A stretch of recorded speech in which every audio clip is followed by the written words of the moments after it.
बिस्मिल्लाहिर्रहमानिर्रहीम सलामुन अलैकुम वरहमतुल्लाह। अब हमारी लास्ट वीडियो जिसमें हमने डिस्कस करना है स्टूडेंट्स लाइफ इन यूके को। तो जब आप यूके पहुंच जाते हैं, यूके पहुंचने के बाद सबसे पहला काम ये करें कि एक सिम ले लें। मसलन लाइका मोबाइल की सिम ले लें, उसमें 10 पाउंड का क्रेडिट करा लें या जितना भी आपका दिल करे, और साथ में इंटरनेट पैकेज करा लें। क्योंकि आपको ज़ाहिर है किसी से कांटेक्ट भी करना है, किसी से रब्ता भी करना है, और कोई चीज़ बुक करानी है, मसलन टैक्सी बुक करानी है, ऊबर बुक करानी है या कुछ और करना है, तो उसके लिए भी आपको नेट पैकेज की ज़रूरत पड़ेगी। वाईफाई बहुत सी जगहों पे अवेलेबल होता है, बट समटाइम्स वो प्रॉपरली वर्क नहीं कर रहा होता, तो आपको इश्यूज़ फेस करना पड़ जाते हैं। आपने सिम ले ली, उसको मोबाइल में डाल लिया, क्रेडिट भी हो गया, पैकेज हो गया। अब जब आप आते हैं तो पहली चीज़ जो होती है, जो आपकी पहली कंसर्न होती है, वो अकोमोडेशन है। या तो ये है कि आप पाकिस्तान से ही अकोमोडेशन बुक करा के आए हैं, चाहे ऑनलाइन, मसलन डिफरेंट वेबसाइट्स हैं, गम ट्री हो गई, स्टूडेंट अकोमोडेशन की और वेबसाइट्स हो गई, उनके थ्रू आपने 6 मंथ का, 44 वीक्स का, 51 वीक्स का कॉन्ट्रैक्ट कोई कर लिया और आपने अकोमोडेशन पहले ही बुक करा ली है। तो अब आपको वहाँ जाना है। या ये है कि आपके कोई पहले जानने वाले हैं यहाँ, आपने उनसे कांटेक्ट किया, उनके ज़रिए आपने अपनी अकोमोडेशन को सॉर्ट आउट कर लिया। या तीसरा ऑप्शन ये है कि अब आपने FB ग्रुप पे ऑप्शन देखे, मसलन आप लंदन जा रहे हैं तो स्टूडेंट अकोमोडेशन इन लंदन का जो ग्रुप है, या इसी तरह के और ग्रुप्स हैं, वहाँ जाके सर्च किया, आपका किसी से रब्ता हुआ, आपने अपनी अकोमोडेशन उस तरह से बुक करा ली। अगर आपने इनमें से कोई भी तरीका नहीं अख्तियार किया हुआ, कुछ भी नहीं किया हुआ, तो अब आप रोड पर तो रह नहीं सकते। तो अब क्या करना है? अब ये है कि अगर कोई जानने वाला है तो पहले तो उसके पास चले जाए, 1-2 दिन उसके पास स्टे कर जाए। अगर ऐसी कोई फैसिलिटी अवेलेबल नहीं है तो 2 ऐप्स हैं, एयरबीएनबी आपके पास हो गई, दूसरी booking.com हो गई। वो इंस्टॉल करें, उन पे अपना अकाउंट बना के अकोमोडेशन सर्च करें, तो आपको अपनी इकोनॉमिकल रेट्स में, यानी अपनी लिमिट्स में, आपको अकोमोडेशन के ऑप्शन मिल जाएंगे। मसलन आप booking.com पे हैं तो as cheap as 10-11 pound, 15 pound, 20 pound per night आपको अकोमोडेशन के ऑप्शन मिल जाएंगे। वो इस तरह से कि आपको हॉस्टल्स में रहना पड़ेगा, डॉर्म्स होंगे जहाँ पे मसलन 2-3 बेड्स एक साथ होते हैं, या 7-8 बंदे एक रूम में रह रहे हैं, तो इस तरह का ऑप्शन आपको मिल सकता है। या आप सिंगल रूम ले सकते हैं, वो डिपेंड करता है आपके सर्कमस्टांसेस पे।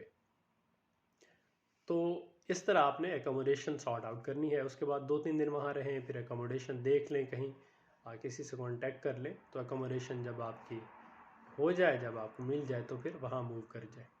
कुछ स्टूडेंट्स होते हैं वो होटल्स में भी रह जाते हैं। मसलन पर वीक जो है, कुछ होटल्स आपको ऑफ़र कर देंगे 120 pound per week, 100 pound per week, 150 pound per week.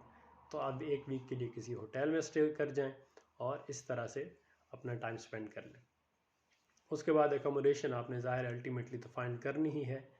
तो अगर किसी स्टूडेंट से रब्ता हो जाता है, ये ज़्यादा अच्छा है। मसलन एक ज़्यादातर स्टूडेंट हैं, उन्होंने एक पूरा हाउस लिया हुआ है, उनके साथ अगर आपको रूम मिल जाता है तो वो बहुत फिर इकनॉमिकल हो जाता है, बहुत चीपर हो जाता है।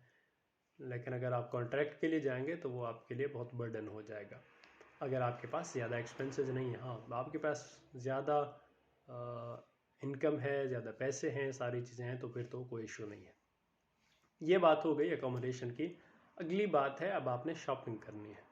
शॉपिंग करने के लिए ग्रॉसरी वगैरह जो मेन चीज़ें होती हैं, उसके लिए सबसे बेस्ट ऑप्शन अक्सर आपने मुमकिन है सुना हो, अगर आपने पहले वीडियोस किसी की देखी हैं, असदा हो गया, लिडल हो गया, फिर सेंसबरी हो गया, गो पफ हो गया, इसी तरह ये है कि टेस्को हो गया। ये कुछ मेगा स्टोर्स हैं जहाँ से आप शॉपिंग कर सकते हैं, आपको चीपर रेट्स में चीज़ें मिल जाती हैं, और तकरीबन उन्हीं रेट्स में जिस पे आप पाकिस्तान से ले रहे होते हैं। कंपैरेटिवली थोड़ा बहुत तो ज़ाहिर है फ़र्क होता है, लेकिन तकरीबन उन्हीं रेट्स में आपको चीज़ें मिल रही होती हैं। तो आप शॉपिंग जो है बेसिक चीज़ों की, वो यहाँ से कर सकते हैं। जब बात क्लोथिंग की आती है, शूज़ वगैरह की आती है, तो क्लोथ्स के लिए अच्छा एक ऑप्शन है प्रीमार्क, जहाँ पे चीज़ें आपको मुनासिब रेट्स में मिल जाती हैं। फिर आपके पास शू जोन आ गया, स्पोर्ट्स डायरेक्ट हो गया। इसके अलावा कुछ यूनिडेज ऐप है, टॉटम के नाम से एक ऐप है, उनके ज़रिए से आपको कुछ स्टूडेंट डिस्काउंट भी मिलते हैं, वो भी आप इंस्टॉल कर सकते हैं। तो इन चीज़ों के ज़रिए इस तरीके से आपने शॉपिंग करनी है अगर आप अपने लिमिट्स में रहना चाहते हैं। शॉपिंग के बाद जो तीसरी चीज़ होती है वो है जॉब्स की। देखिए, जॉब्स के लिए जब आप अप्लाई करेंगे, अगर आप प्रोफेशनल रोल्स के लिए अप्लाई करेंगे तो वो डिमांड करेंगे कि आप फुल टाइम वर्क करें, आप डे टाइम वर्क करें। लेकिन आप हैं स्टूडेंट, आपने यूनिवर्सिटी जाना है, आपके लिए अक्सर ये फिजिबल नहीं होगा, क्योंकि आपकी रूटीन चेंज होती रहती है, क्लासेस चेंज होती रहती हैं, तो अक्सर पॉसिबल नहीं होता कि आप ऑफिस जॉब साथ साथ कर सकें। और बहुत सुन को तो ऑफिस जॉब मिलती भी नहीं है, क्योंकि कंपटीशन होता है, इंटरव्यू है, सारी चीज़ें हैं। अगर आपका पास्ट एक्सपीरियंस है, अच्छा खासा एक्सपीरियंस है, तो फिर ज़रा इजी है, वरना डिफ़िकल्ट है, ज़ाहिर है।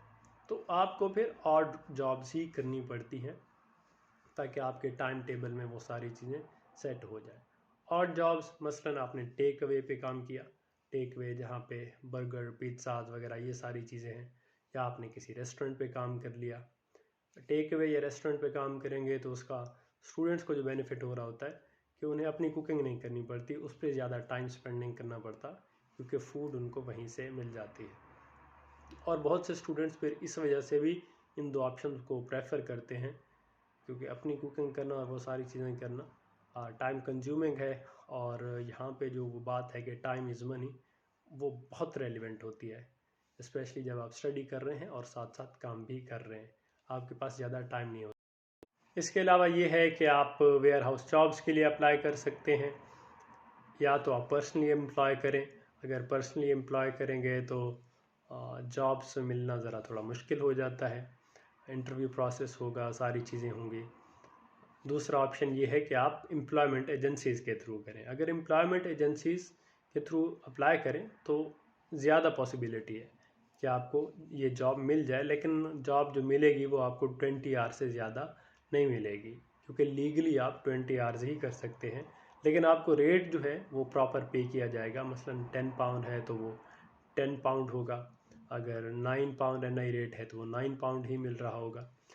दूसरा ऑप्शन ये है कि आप ख़ुद जो है ना किसी वेयर हाउस पे जाएं। नॉर्मली जो एशियंस हैं हमारे, वो आपको cash in hand job offer करते हैं। कैश इन हैंड जॉब मतलब यह है कि आपको पैसे अकाउंट में नहीं आएंगे, आपकी रिपोर्ट भी नहीं जाएगी गवर्नमेंट को कि आप कितना वर्क कर रहे हैं, तो वो आपको पे रेट ज़रा है कम देते हैं। मसलन 7 पाउंड दे दिया, 6 पाउंड दे दिया पर आवर, तो इस तरह से वो वेरी करता है। लेकिन उस केस में आप फिर 20 आवर से ज़्यादा भी जो है वो कर लें तो कोई इशू नहीं होता। तो ये दो तरीके हैं अगर आप वेयर हाउस जॉब्स के लिए अप्लाई करते हैं।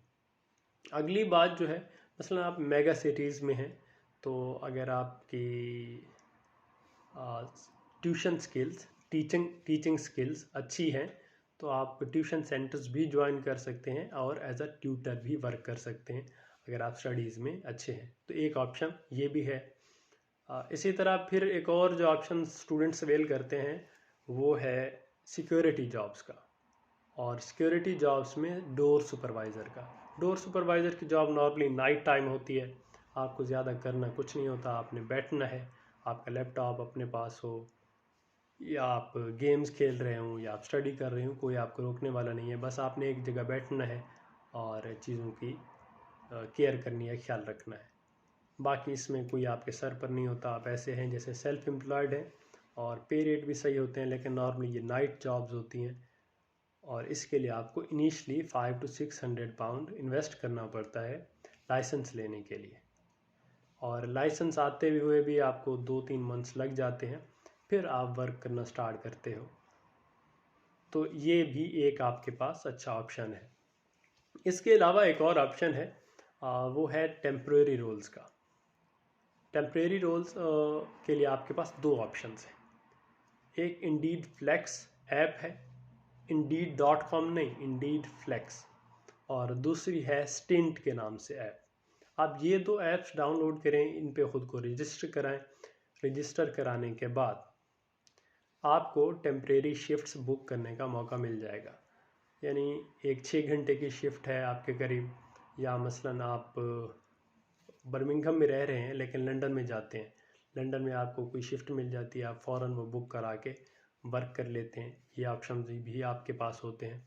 इसी तरह दूसरी जो ऐप है स्टिंट, उसके ज़रिए भी आप इसी तरह शिफ्ट्स बुक कर सकते हैं, लेकिन नॉर्मली वो 2 to 3 आवर्स की होती हैं, ज़्यादा लेंथी नहीं होती। लेकिन इंडीड फ्लेक्स पे वो 4 आवर्स की हो सकती हैं, 5 की हो सकती हैं, 6 की हो सकती हैं, इवन 10 आवर्स की हो सकती हैं, 8 आवर्स की हो सकती हैं।